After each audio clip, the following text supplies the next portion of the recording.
Most of the Pawan Kalyan కి supporting ఎక్కువ ఉంది. ఎందుకంటే ఆయన యొక్క మంచితనం కానీ ఆయన చేసే ఒక మంచి పనులు ఆయన సపోర్టింగ్ బాగుంది. ఎందుకంటే అందరికి గురించి ఆలోచిస్తారు కాబట్టి మోస్ట్ ఆఫ్ ది అందరి గురించి ఆలోచించిన వాడే ఒక నాయకుడు అవుతారు కాబట్టి ఆల్మోస్ట్ ఆయన అనుకుంటున్నాం. మనకి ప్రజలకి చేయాలనుకుంటున్నాడు, యూత్ కానీ అందరికి మహిళలకు కానీ ఎవ్రీథింగ్ అందరికి చేయాలనుకుంటున్నాడు కాబట్టి అనేసి బాగుంటుంది. ఎవరు పవన్ కళ్యాణ్ చేయాలనుకుంటున్నారా జగన్ చేయాలనుకుంటున్నారు? పవన్ కళ్యాణ్ మోస్ట్లీ. జగన్ గురించి ఏమంటారు? జగన్ అయితే చేశాడు కానీ అది కొన్ని ఆయనకి మైనస్ అయిపోయాయి.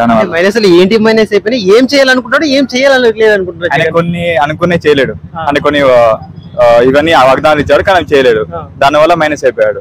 షర్మిల ఇప్పుడు కాంగ్రెస్ కి వెళ్ళి పార్టీ మార్చిపోయింది. జగన్ కి 150 నెక్స్ట్ 150 వచ్చినాయి మా సీట్లు. ఇప్పుడు జగన్ కి సీట్లు వస్తాయా రావా? మోస్ట్ అయితే ఇప్పుడు రావని అనుకుంటున్నాను మోస్ట్. ఎందుకంటే అందరూ